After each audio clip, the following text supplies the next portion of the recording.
Mesdames, Mademoiselles, Messieurs, chers amis internautes, bonjour. Bienvenue sur votre site préféré, leral.net. Comme d'habitude, leral.net est allé à la rencontre d'un invité de marque qu'on ne présente plus.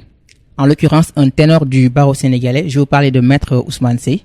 Maître, bonjour et merci de nous recevoir dans votre cabinet. Bonjour Ablaye et bienvenue dans mon cabinet, dans mon cabinet. Alors, Maître, l'actualité ces temps-ci est marquée par beaucoup de faits. Mais nous allons d'abord commencer par votre posture politique. On sait maintenant que vous êtes un allié du président Macky Sall. Tout d'abord, qu'est-ce qui justifie votre soutien au président Macky Sall?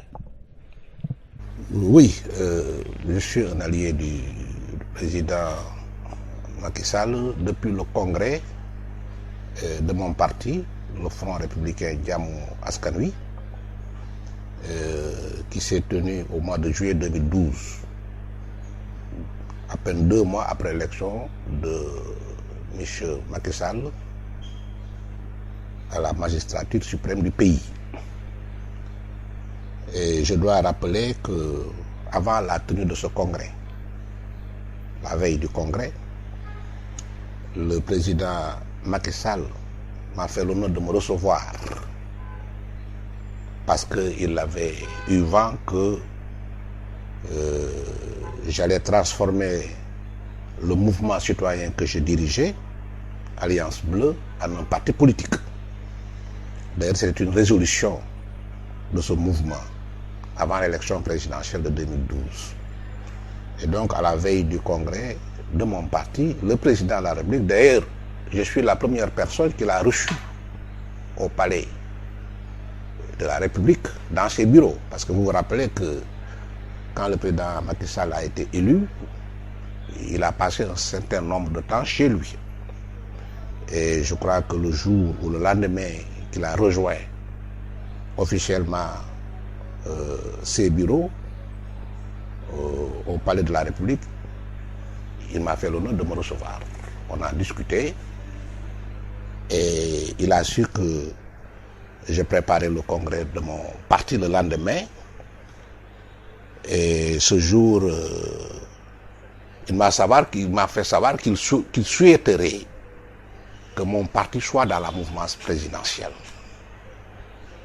Je lui ai répondu favorablement, en lui rappelant d'abord que j'étais son avocat, parce que vous vous rappelez que cet article-là a été fait à la veille d'un procès que je devais faire contre certains militants de feu Mamoun Niasse, paix sur lui. J'avais quand même attaqué son domicile familial à Fatick. Et le président de la République, qui était Premier ministre, m'avait constitué avocat pour le défendre. Je l'ai défendu et j'ai gardé d'excellentes relations avec lui-même. Il a su que quand il quittait l'Assemblée nationale, moi personnellement, je n'étais pas d'accord. Juridiquement, j'avais dit que je n'étais pas d'accord que le mandat du président de l'Assemblée nationale soit réduit à 1 an.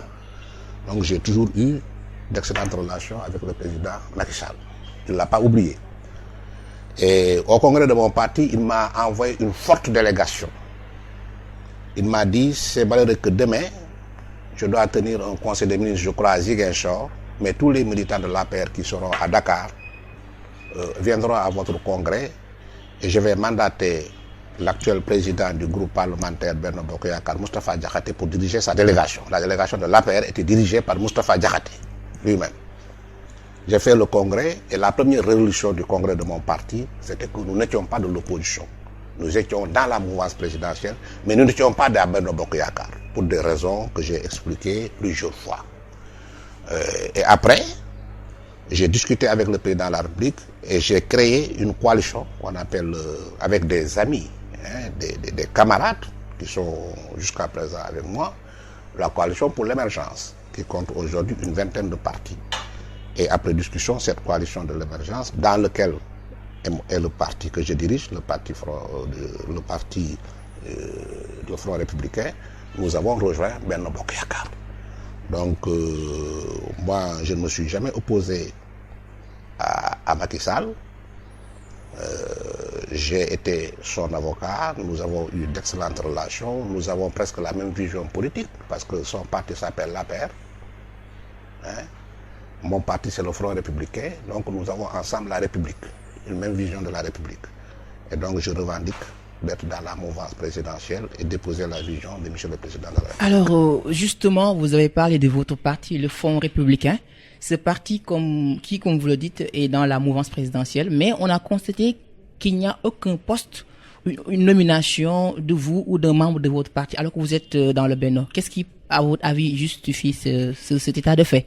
Mais ça, je ne le sais pas. Je n'ai jamais revendiqué aussi un poste, mes militants non plus, parce que nous travaillons dans l'intérêt du Sénégal. Mais vous avez raison de poser cette question, c'est légitime, parce que le travail qu'abat notre parti, le Front républicain, et la coalition pour l'émergence, est un travail remarquable sur le terrain politique. Et souvent, effectivement, moi personnellement, des militants de mon parti, des militants et des militantes de la coalition pour l'émergence,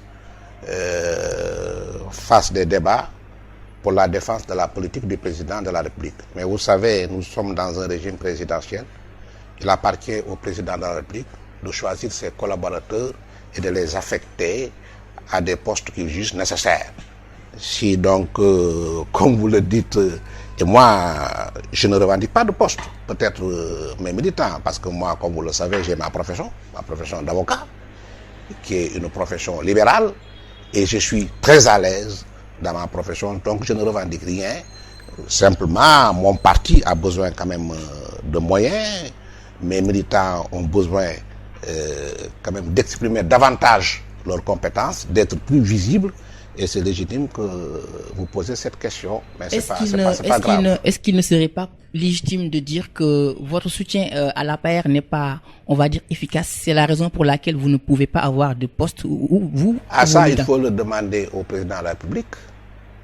Et je crois que soutenir la politique du président de la République ou bien soutenir son parti ne veut pas dire essentiellement avoir un poste de responsabilité. Je crois que la critique essentielle que je porte moi contre certains hommes politiques, c'est de croire que pour faire la politique, il faut nécessairement occuper un poste.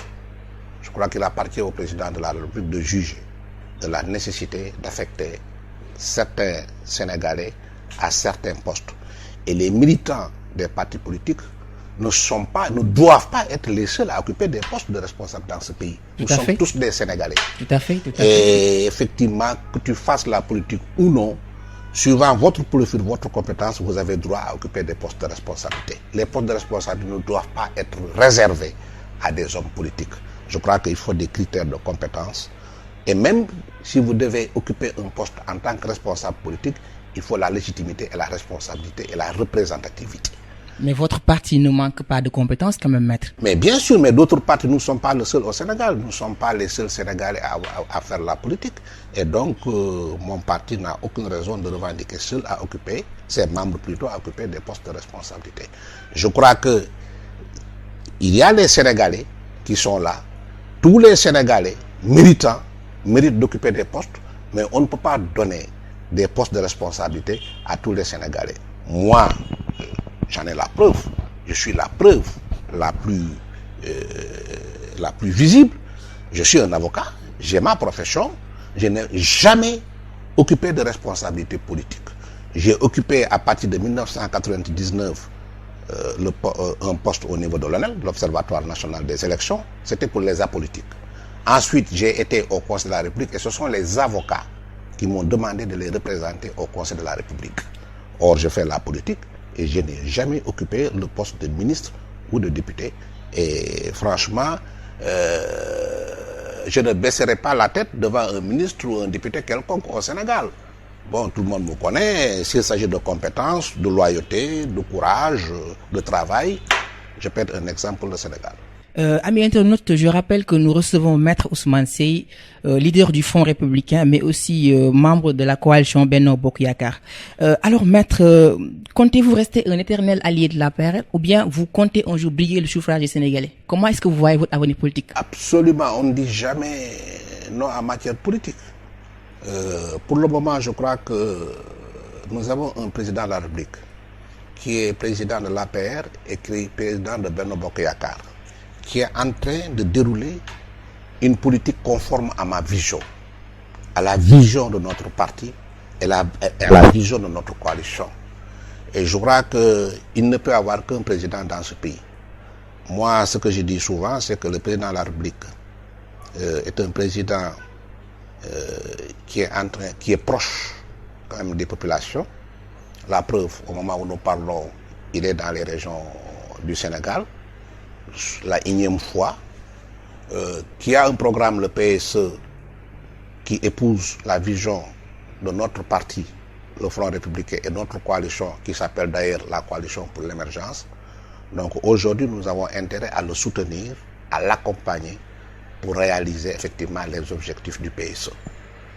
Sinon, moi, je vois souvent des gens qui disent oui, ils sont candidats à la présidence de la République, etc. Mais je crois que c'est des rêveurs. C'est des rêveurs. Oh, je suis des rêveurs parce que quand même, moi j'ai beaucoup de confiance et beaucoup de respect pour le peuple sénégalais. Le peuple sénégalais, au moment du choix, c'est faire un choix. Et donc ce n'est pas la peine pour remplir la galerie de dire j'ai un parti, je suis candidat à la présidence de la République, etc. Tout ça, je crois que c'est pas la peine. Quand vous avez à la tête du pays quelqu'un qui travaille dans l'intérêt du pays, je crois qu'il faut l'accompagner. Alors finalement, quelle est la nécessité d'un parti politique? Si un parti politique est fait pour conquérir le suffrage des Sénégalais, veut s'accrocher éternellement à une mouvance, est-ce que cela finalement c'est pertinent? On ne s'accroche pas à une mouvance. Nous venons renforcer une mouvance, renforcer, solidifier le président de la République, qui est le président de tous les Sénégalais, pour lui permettre de dérouler son programme dans l'intérêt des Sénégalais et du Sénégal. Je crois que vaut mieux, dans l'unité, travailler autour d'un projet progressiste que d'aller dans l'opposition, faire de la politique de désinformation. Et je crois que dans l'intérêt du Sénégal, pour le moment, nous voulons accompagner le président de la République dans sa vision et dans les actes quotidiens qu'il pose sur le plan politique, sur le plan économique, sur le plan social, dans l'intérêt du Sénégal, parce que nous jugeons que ce sont des actes conformes à l'intérêt du Sénégal. Maître, dans un contexte où on parle d'une floraison des partis politiques, 250, 260 partis politiques, est-ce que vous ne pensez pas que puisque vous épousez la politique du président Macky Sall, il serait beaucoup plus pertinent de fusionner dans l'APR, comme ça réduire donc ce nombre donc très grand de partis politiques qui finalement ne servent pas à grand chose? Si mes militants le demandent, peut-être que c'est possible, mais c'est pas à l'ordre du jour pour le moment. D'accord, mais vous ne... Je n'exclus rien du tout. C'est parce que ma personne contre peu, ce qui compte, c'est l'intérêt du pays. D'ailleurs, on vous a entendu parler un peu de la rationalisation des partis politiques. Hein? C'est moi qui l'ai dit. J'ai dit qu'il faut rationaliser les partis politiques. Il faut aller vers de très grandes coalitions. Même aujourd'hui, Benno Bokk Yakaar, APR et toutes les sous-coalitions qui constituent Benno Bokk Yakaar, moi j'aurais préféré que toutes ces sous-coalitions forment une seule coalition, Benno Bokk Yakaar, dirigée par le président de la République. Souvent, il y a des scissions au niveau des partis pour des intérêts personnels, pour des questions de visibilité, pour des questions de poste, des questions subjectives. Moi, je suis contre ça. Moi, je suis pour de grands ensembles. Et même pour le développement des pays, j'ai toujours dit que nos pays-là doivent essayer de s'associer dans de grands ensembles pour avoir de grands marchés pour se développer. Je suis panafricaniste et c'est ce que je souhaite de tout cœur. Je préfère l'unité à la division. D'accord, mais il fallait commencer par vous mettre en fusionnant avec l'APR. Comme ça, vous allez réduire le nombre de partis. Hein, mais écoutez, nous sommes en train, moi je suis en train d'initier une politique qui ne me concerne pas moi seul, qui ne concerne pas mon parti ni ma coalition seule. C'est une politique d'ensemble, effectivement, vers la fusion de tous ces partis-là qui gravitent autour de la mouvance présidentielle et toutes ces sous-coalitions qui gravitent autour de la mouvance présidentielle. D'accord. On vous connaît aussi très actif sur le terrain politique, notamment à Grand Yoff. Selon vous, comment se porte l'APR dans cette commune? Mais c'est pas à moi de juger l'APR. parce que je ne suis pas membre de l'APR, mais j'aurais souhaité qu'il y ait plus d'unité au niveau des responsables politiques de l'APR dans l'intérêt de Grand Yoff. Vous savez, aujourd'hui, la mouvance présidentielle est majoritaire au niveau de Grand Yoff. J'en sais quelque chose parce que j'ai été le coordonnateur de la coalition Benno Bokk Yakaar de Grand Yoff lors du référendum que nous avons remporté devant le Parti socialiste, devant Khalifa Sall, haut la main. Et je sais que si on continue dans cette dynamique, nous remporterons les élections législatives et l'élection présidentielle en 2017 et en 2019. Mais faudrait-il qu'à la base, l'APR, qui est le parti majoritaire, le parti au pouvoir, quand même se retrouve, que ses leaders au niveau de Grand Yoff se retrouvent dans l'unité. Mais on ne peut pas avoir de différents leaders, plusieurs leaders d'un même parti dans une localité comme Grand Yoff. Ce n'est pas possible. En tout cas, désorganisation, alors. En tout cas, nous, au niveau de Grand Yoff, nous ne raisonnons pas en termes de l'APR, de Front républicain, de PIT, etc. Nous voulons mettre sur pied une structure locale, Benno Bokk Yakaar, dans laquelle il y aura effectivement l'APR. Nous l'avons aujourd'hui, nous sommes plus de 12 partis politiques, nous nous réunissons pour effectivement, d'ici peut-être la fin du mois de novembre, mettre sur pied la structure locale de Benno Bokk Yakaar. Et je crois que ça va un peu taire les divisions au niveau du parti majoritaire de l'APR au niveau de Grand Yoff. Pour arriver vers les élections effectivement législatives. Maître, autre question. Que répondez-vous à ceux-là qui disent ne plus reconnaître le médecin de 2013?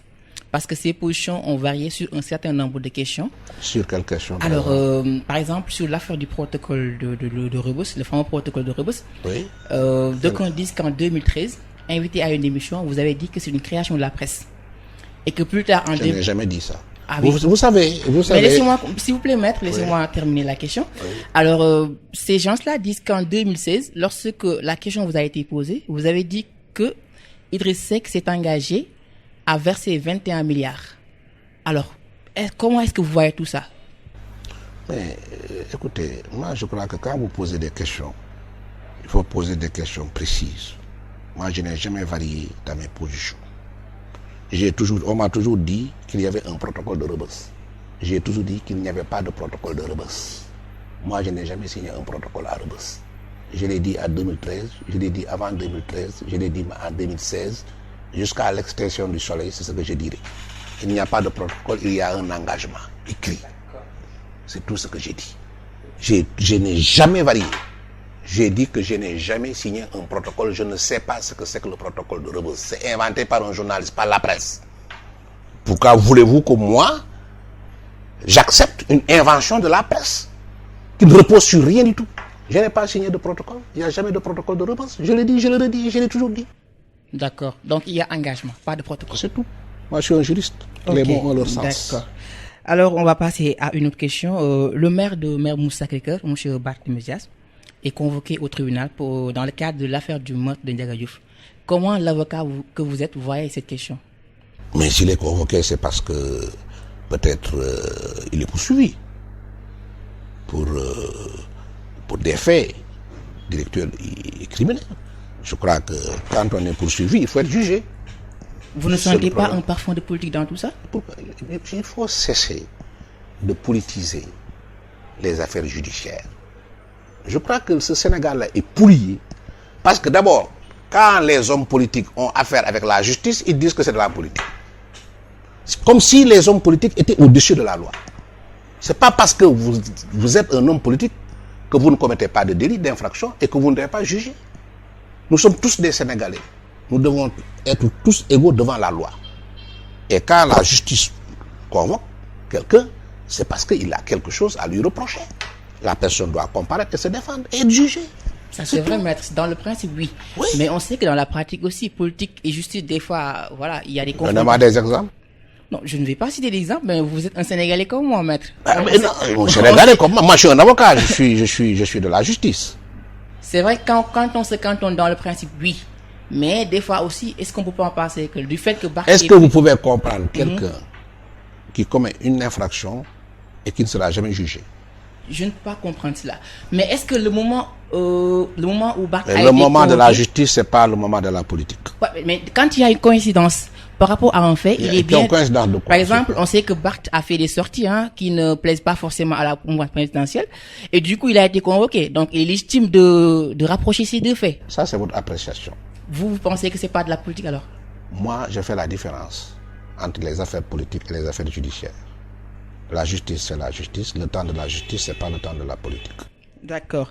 Alors, maître, on connaît aussi votre position, comment dirais-je, votre position sur la CRI.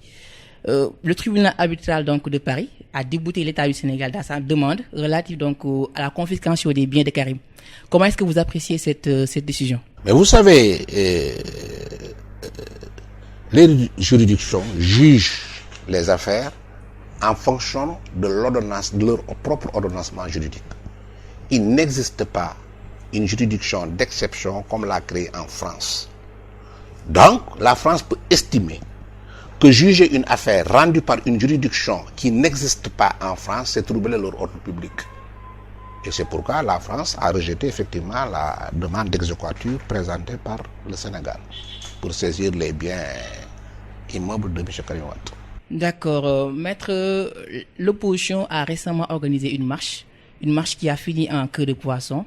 Si d'aucuns pensent que c'est un recul démocratique, d'autres par contre pensent que c'est l'opposition qui a enfreint les règles. Vous, quelle est votre position dans tout ça? Bon, j'ai entendu beaucoup de personnes faire des commentaires. Certaines personnes même dire que la marche est un principe constitutionnel, on ne doit pas l'interdire, on doit marcher où on veut, quand on veut. Je rappelle que pour être un républicain, un démocrate, la première chose à faire, c'est de respecter les principes constitutionnels. Mais la Constitution ne s'applique pas elle-même.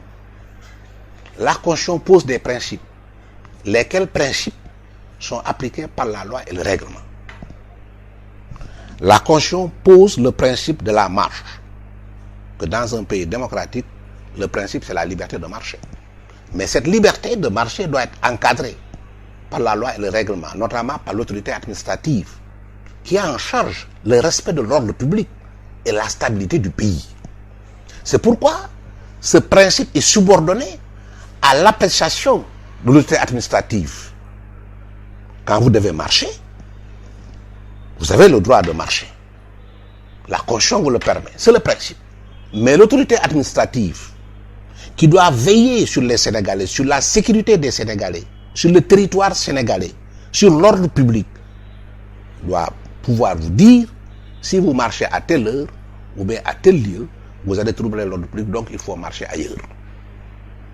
Et ça, l'autorité administrative a parfaitement le droit de le dire. Donc, attention, il y a le principe constitutionnel de la marche, mais son application relève de la loi, du règlement et notamment de l'administration, de l'autorité administrative. J'ai même entendu des personnes dire qu'il faut interdire de marcher dans certains secteurs, notamment au centre-ville. Justement, on allait en venir, mais vous pouvez continuer. Je ne suis pas d'accord avec ça. Parce que en matière de liberté publique, le principe c'est la liberté.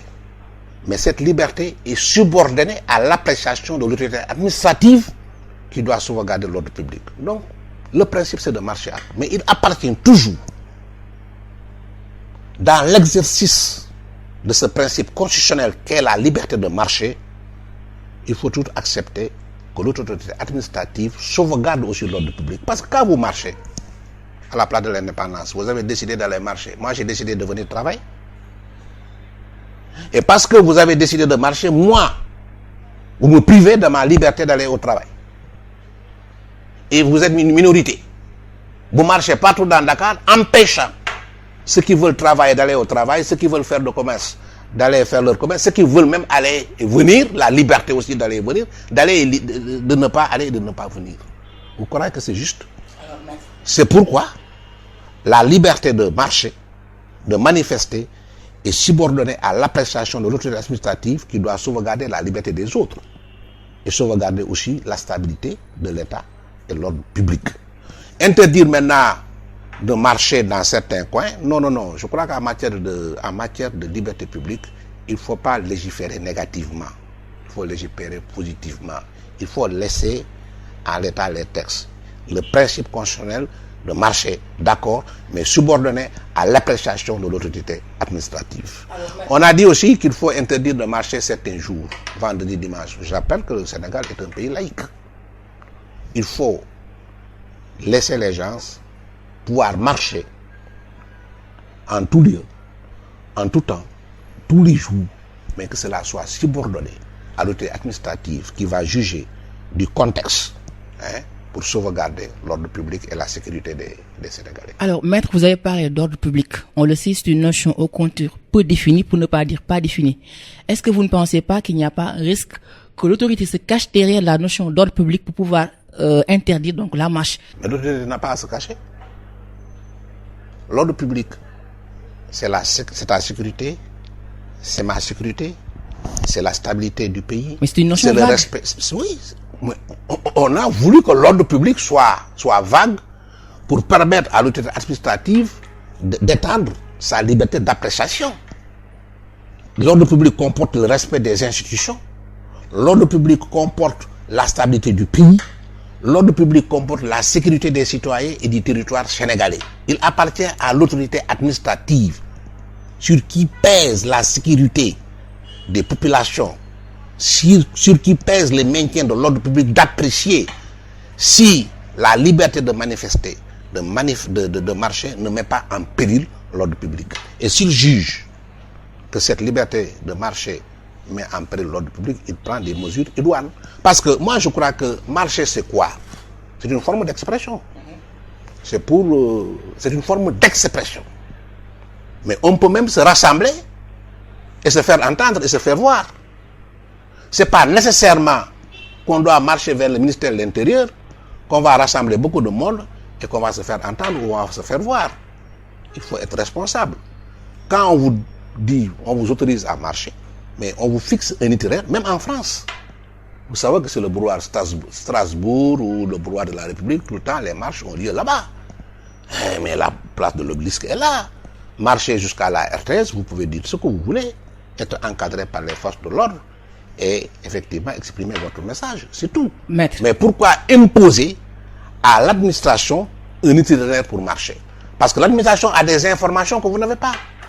Il faut être responsable. De toutes les façons, est-ce qu'il n'est pas légitime de penser que les libertés publiques au Sénégal ne sont pas respectées dans la mesure où ce n'est pas cette marche qui va, on va dire, confirmer cela, mais de 2012 à 2014, une étude a démontré qu'il n'y a pas moins de 25 marches qui ont été interdites. Et vous croyez que... Laissez-moi terminer s'il vous plaît, maître. 25 marches interdites, à chaque fois qu'il y a, on va dire, déclaration de marche, l'autorité trouve des moyens pour ne pas que ces marches donc se fassent. Finalement, est-ce que l'ordre public ne devient pas finalement, on va dire, un prétexte tout le temps qu'on utilise? Vous croyez que faire l'opposition, c'est faire la marche? Mais ça fait pas... Marcher est une des prérogatives de l'opposition. Ah bon? Tout à fait. Marcher, c'est la seule manière pour l'opposition de s'exprimer. Mais c'est son programme politique. Que ce pays-là, c'est la marche qui va développer ce pays. Non, pas mais vous savez que dans ce pays-là, il y a des citoyens qui travaillent. Il y a des citoyens qui font leur commerce. Il y a des citoyens qui ont la liberté d'aller et venir. Si le seul programme de l'opposition se réduit à la marche, et tous les jours on autorise la marche, où allons-nous? Mais pas tous les jours quand même. Mais ça vous dit le nombre de marches qui a... Mais par exemple, je vous rappelle... Si cette marche met en péril l'ordre public, n'importe quel président de la République qui sera là,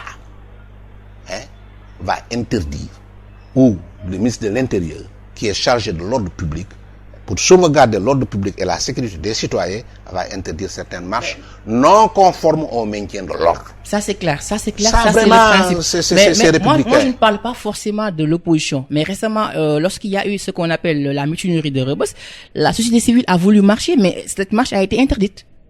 Mais finalement... Mais il y a une mutinerie, on fait une marche. Mais c'est la marche qui va régler le problème des prisonniers, des détenus. Il faut qu'on soit sérieux. Non, mais s'il estime que c'est la seule manière de dénoncer ce qu'on appelle cette anomalie, mais pourquoi est-ce qu'on les interdirait la marche? Un pays se développe dans l'ordre et la discipline. Vous ne pouvez pas, parce que vous êtes de la société civile, il y a une mutinerie, vous allez marcher. Il faut cesser de politiser tous les faits qui surviennent dans la vie quotidienne. Quand on parle de pétrole, c'est la politique. Quand on parle de gaz, c'est la politique. C'est la marche. Quand on fait une mutinerie, c'est la marche. Vous croyez que c'est la marche qui va solutionner le problème des détenus là-bas à Rebeuss ou ailleurs? Il faut qu'on soit sérieux. Il faut qu'on réfléchisse à des solutions sérieuses. C'est pas parce que on est de l'opposition, mais qu'on a que la marche comme moyen de faire l'opposition. Vous pouvez faire des propositions concrètes en dehors de la marche et les Sénégalais attendent là-bas l'opposition. Donc la marche n'est pas le seul moyen d'expression de l'opposition quand même. D'accord, mais vous voulez leur dénier ce moyen quand même, maître? Personne. Au contraire. Moi, je suis un démocrate. Je suis un militant des droits de l'homme. Je me suis toujours battu depuis des années, depuis plus de 40 ans, pour la promotion des droits de l'homme. On n'entendait pas, quand j'étais un militant, quand je commençais à me battre pour les droits de l'homme, on n'entendait pas tous ces gens-là qui se battent aujourd'hui pour les droits de l'homme. Évidemment, c'est la relève. Je m'en félicite. Mais c'est pour vous dire que moi, personne n'est plus patriote que moi. Personne ne défend les droits de l'homme mieux que moi. Vous savez, c'est le président, c'est pas Chirac, c'est Giscard d'Estaing qui avait dit à Mitterrand: Monsieur le Président, vous n'avez pas le monopole du cœur. Et moi aussi, je dois dire à l'opposition que l'opposition n'a pas le monopole du patriotisme. Alors, amis internautes, rappelons que nous sommes avec Maître Ousmane Seye, autant pour moi. Alors, Maître, autre actualité qui a aussi défrayé la chronique, c'est l'affaire du pétrole. Hein. L'affaire avec notamment Franck Timis, on parle d'Alioune Sall par là. Le Premier ministre Mohamed Boun Abdallah Dionne qui sort pour expliquer. Finalement, que vous inspire tout ce bruit autour du pétrole au Sénégal? Rien. Et j'ai des regrets. J'ai peur et j'ai même honte.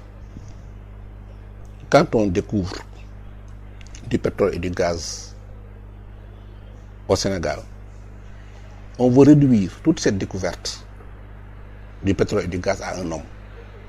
Je refuse, moi, de limiter le pétrole découvert au Sénégal, le gaz, à la seule personne de M. Aliou Sall.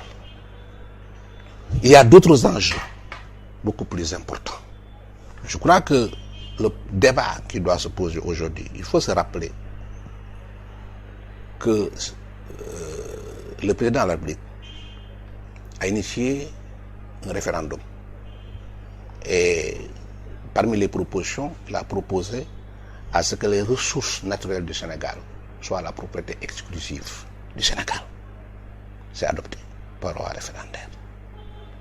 C'est adopté par la loi sur le pétrole, le code pétrolier, c'est adopté par le code minier. Parce qu'on dit que les ressources naturelles appartiennent au peuple sénégalais. De ce point de vue, la question qui doit se poser, quelles sont les mesures qui ont été prises pour que effectivement ces ressources appartiennent effectivement aux Sénégalais et au Sénégal et que les bénéfices reviennent au Sénégal et aux Sénégalais. C'est ça le véritable débat. C'est justement le combat de l'opposition. C'est ça le combat. Attends, je vais vous dire. C'est ça le véritable débat qui doit se poser. Vous savez, si on ne prend pas les mesures nécessaires, si on se contente simplement des recettes que vont produire l'extraction du pétrole et du gaz, si toute notre économie est fondée sur les recettes tirées des sociétés minières et pétrolières, nous courons un risque. Un risque que vit actuellement l'Arabie Saoudite, le Tchad, le Niger. Si on ne réfléchit pas pour voir comment, avec les ressources tirées du pétrole, les produits du pétrole, on renforce notre agriculture, on renforce notre élevage, on renforce nos entreprises, on renforce nos services. Le jour où le cours du pétrole va être encore plus bas, notre économie va s'écrouler. Donc c'est une affaire très sérieuse pour être réduite à un seul homme, en la personne de Aliou Sall. Vous savez, beaucoup de personnes qui parlent, je crois, que n'ont même pas lu le code pétrolier, le code minier, le code des impôts. Parce que moi, pour rechercher le pétrole, il y a des phases. Il y a la phase de prospection, il y a la phase de recherche, il y a la phase de production, partage, il y a la phase de l'exploitation. Aujourd'hui, avec cette société-là Petrotim qui a eu la chance de découvrir les gisements de pétrole, nous sommes à la phase de production-partage et pas à la phase d'exploitation. Au niveau de cette phase-là, dans tous les pays du monde, quand on est à la phase de prospection, on l'a dépassé. La phase de recherche, ces sociétés sont exonérées d'impôts. Quand on est à la phase de production et de partage, il y a une convention entre la société et l'État approuvée par décret. Et cette convention doit contenir toutes les conditions techniques, financières et fiscales. Et quand j'entends des personnes avancer des sommes, comment une société qui vient investir des milliards pour prospecter, rechercher du pétrole, avant de trouver le pétrole, d'exploiter le pétrole, de commercialiser le pétrole, sort quelques 600 milliards pour donner à quelqu'un, fut-il le jeune frère du président. Vous savez, ces sociétés-là ne sont pas des enfants de cœur. Ces sociétés-là ne prennent pas des milliards pour les donner à quelqu'un, fut-il même parce que vous êtes le frère du président de la République. M. Aliou Sall, en tant que citoyen, mais représentant une société, a même le droit de percevoir un salaire. Mais quand on n'est pas actionnaire, ces transactions qui ont été faites par la société qui l'emploie. Et ce sont des transactions prévues souvent dans les conventions. Parce que, je vous l'ai dit, les conditions techniques, les conditions financières, les conditions fiscales sont prévues dans une convention approuvée par décret. Les transferts de biens et tout ça sont prévus dans ces conventions-là. Est-ce que les personnes qui parlent savent ce qui existe dans cette convention-là? Tout à fait, tout à fait. De toute façon, moi, je considère que aujourd'hui, le débat devait porter sur les actes concrets posés par le président de la République. Le premier acte, il a fait adhérer le Sénégal à l'ITE, qui vient de sortir son rapport, qui vient de nous dire que pour cette année, les 2 années passées, le Sénégal a récolté 117 milliards de francs CFA, des recettes venant des sociétés minières. L'opposition n'a qu'à organiser un débat autour de l'adhésion du Sénégal à l'ITE, quand même, qui est un organisme pour la transparence des sociétés minières et pétrolières. Je crois que c'est un acte de volonté important que le président de la République a posé. Le deuxième acte que le président de la République a posé et qui mérite un débat, c'est la création de la commission d'orientation stratégique pour le pétrole et le gaz qu'il vient de créer, où toutes les institutions se représentent. Je souhaite même que la société civile soit associée pour suivre de très près la production de pétrole, la commercialisation et voir effectivement si des retombées bénéficient aux Sénégalais. Mais je crois que j'attendais l'opposition, la société civile sur ce débat-là. Parce que le problème du pétrole, ce n'est pas le problème des partis politiques.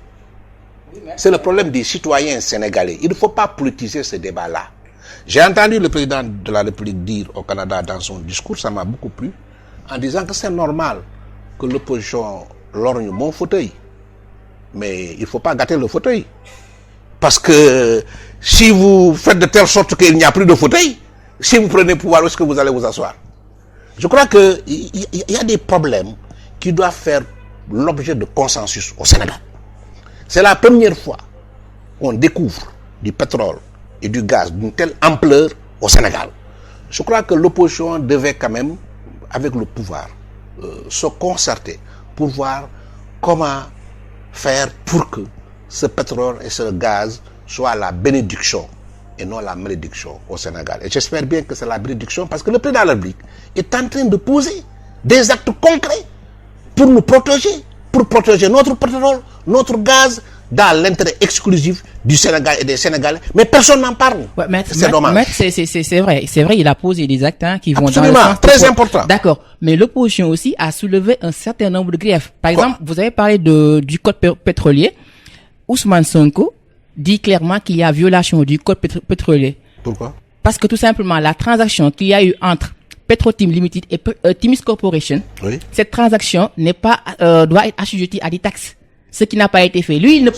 C'est quelle transaction? Entre Petrotim Limited oui. et Timis Corporation. Oui. plus, il y a aussi une autre transaction entre Petro-Tim Limited et Cosmos Energy. Donc Oui. il y a, Mais vous savez, il dit que les Oui. transactions qui ont eu lieu entre ces sociétés Oui. doivent faire l'objet de taxes. mais vous savez, je vous l'ai dit tout à l'heure, c'est un domaine particulier. Vous savez, ces sociétés-là font toujours des transactions entre elles. Aujourd'hui, c'est Petro-Tim qui a trouvé le gaz et le pétrole. Peut-être qu'il peut vendre, céder des parts à une société, peut-être Cosmos Energy. Cosmos Energy va demain céder des titres extra. Il faudrait, ça se passe comme ça. Maintenant, est-ce qu'il faut payer des taxes? Il ne faut pas payer des taxes. C'est là où se pose le problème. Tant qu'on est dans cette phase-là de prospection, de recherche, de partage production, aucun sou ne sort. Il faut avoir des transactions. C'est au moment de l'exploitation maintenant qu'ils vont se partager. Et c'est normal. Est-ce que l'État doit prélever des impôts? Mais il faut aller se reporter sur la convention de partage et de production qui lie le Sénégal, Petrosen et Petro-Tim, pour voir à quel moment on doit prélever des taxes sur ces transactions. Ça, c'est la convention qui le dit. Mais on ne peut pas se réveiller un beau matin. Maître, est-ce que cette convention peut prévaloir sur le code pétrolier dont parle Mais c'est le code qui le dit. C'est la loi qui dit, si vous êtes à la phase de production partage, les conditions techniques, financières et fiscales entre les parties doivent être contenues dans une convention approuvée par décret. C'est la loi qui le dit. Et vous savez que la convention est la loi des parties. C'est cette même loi qui dit que lorsqu'il y a spéculation sur le titre même, il n'y a pas de... Mais quelle spéculation? Mais ça concerne ces sociétés-là, ça ne concerne pas le Sénégal. Ça ne concerne personne. Moi, j'ai ma société, tu as ta société. On va faire des transactions. Vous dites que nous faisons de la spéculation. Mais c'est méconnaître, effectivement, le monde des affaires.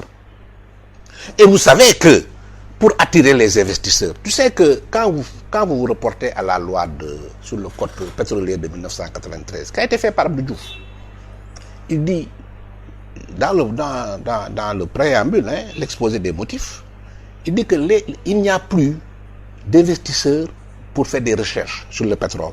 Parce qu'on a trouvé tellement de pétrole dans certaines parties du monde que les gens ont délaissé la recherche. Et pour inciter les investisseurs à venir faire des recherches, on a mis sur pied la loi de 93 sur le code pétrolier. Et ces investisseurs étaient exonérés d'impôts. Vous savez, l'impôt, c'est un instrument entre les mains de l'homme politique pour réguler l'économie. Quand une société ne peut plus supporter ses charges, mais l'État a parfaitement le droit de l'exonérer de certains impôts pour lui permettre de se redresser ou de recruter. Mais exonérer une société qui est exonérée d'impôts, ce n'est pas un délit. C'est une forme de promotion économique. C'est une forme de venir en aide cette société-là. Lorsque c'est prévu par le code. Mais l'exonération est toujours prévue par le code. Il y a même si vous faites des fautes fiscales, on vous redresse. Vous avez la possibilité d'aller négocier avec la direction des impôts pour enlever les pénalités, pour diminuer le montant, pour avoir un moratoire, pour payer et tout ça. C'est malléable l'impôt. Ça, il faut le savoir aussi. C'est pas parce que vous êtes exonéré d'impôts que vous êtes en état d'effraction sur le plan économique. C'est pas vrai. Et moi, je n'aimerais pas que l'affaire du pétrole et du gaz soit politisée. Qu'on en fasse un débat politique. C'est un débat national qui ne doit pas être exclusivement traité par les hommes politiques. Ça appartient au Sénégal. Il faut en faire un débat citoyen, civilisé, aller faire les recherches nécessaires, s'informer, effectivement, à veiller. Effectivement, je suis d'accord que les gens s'intéressent à ça. Comment on exploite le pétrole? Les produits du pétrole, où vont-ils? Je suis parfaitement d'accord que les citoyens, c'est la Constitution qui leur donne ce droit, mais pas aux partis politiques. C'est les citoyens. Et aujourd'hui, le président de la République, conformément à la Constitution, est en train de poser des actes pour sauvegarder effectivement l'exploitation du pétrole et du gaz. Il faut que les citoyens s'y intéressent, en fassent un débat citoyen, suivent ça. C'est pas interdit. Mais en faire un débat purement politicien, essayer de mêler la famille du président dans cette affaire du pétrole. Mais Aliou Sall, je crois que quand il connaissait je crois, M. Franck Timis, on avait dépassé la phase de recherche et tout ça. On était à la phase de partage production. Et je rappelle qu'il est dans les affaires, même s'il est le frère du président, quand même c'est un citoyen sénégalais qui a le droit de faire des affaires. Il n'a pas été nommé, il n'a pas été élu là-bas. Il a été choisi par Franck Timis pour être son collaborateur. Cela veut dire que quand vous êtes le frère du président, vous ne devez pas être le frère d'un investisseur, le collaborateur d'un investisseur ou quoi que ce soit. Non. En tout cas, il a démissionné finalement. Oui, s'il estime que sa démission peut régler les problèmes, on peut mettre à l'aise le président de la République, bon, tant mieux. Mais je dis, moi, si j'étais à sa place, mais je continuerai à travailler tranquillement. Hein, parce qu'il n'a pas été nommé par le président de la République là où il est. Il n'a même pas été élu. On l'a choisi comme collaborateur.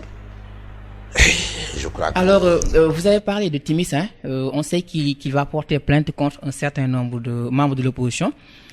Mais est-ce qu'il n'y a pas, on peut pas penser que la plainte est fantaisiste dans la mesure où Timis dit que je vais porter plainte contre l'opposition, vous allez payer des billets pour venir de Londres à tel. Est-ce que finalement c'est sérieux? Est-ce qu'il n'y a pas cette connotation? C'est pas à moi de juger. Mais c'est l'avis de l'avocat que vous êtes. Oui, que vous êtes. Mais je ne suis pas un avocat constitué dans cette affaire. Je ne peux pas en parler. Et franchement, c'est pas à moi de juger de la pertinence ou non d'une procédure initiée par un tiers avec son avocat. Vous me permettrez de ne pas faire de commentaires sur cette plainte-là. Alors, maître, c'est quoi votre dernier mot? Vous remercier. Appeler les Sénégalais à plus de sérénité. Appeler les partis politiques pouvoir comme opposition à plus de responsabilité. Appeler à un dialogue national sur des problèmes d'intérêt général, comme le gaz, le pétrole. Orienter ce débat-là vers quitter le terrain politique pour aller vers un débat citoyen. Analyser les discours du président de la République, ses sorties, les actes qu'il pose dans l'intérêt du Sénégal. Le pouvoir d'ailleurs comme l'opposition. Parce que souvent, j'entends même certains collaborateurs du président de la République, je crois que c'est comme ils n'écoutaient pas le président de la République, ou bien comme ils ne savaient pas les actes pertinents que pose le président de la République. Je n'ai pas encore entendu un débat sur le rapport de l'ITE. Je n'ai pas encore entendu un débat sérieux sur la commission d'orientation stratégique. Le président de la République est en train de modifier même certaines dispositions du code minier. Je n'ai pas entendu un débat sur ces questions-là. La tournée économique que le président est en train de faire, je n'ai pas entendu un débat sur ces questions-là. On réduit le pétrole et le gaz en une seule personne, en la personne de Aliou Sall. C'est honteux et c'est très limitatif. Que Dieu veille sur le Sénégal. Merci. Amis internautes, à bientôt avec un autre invité de marque sur votre site préféré, leral.net. Que se passe-t-il, madame? Mon mari me demande de pimenter notre vie. Pas sur le coin des femmes de leral.net. Ça va être ça.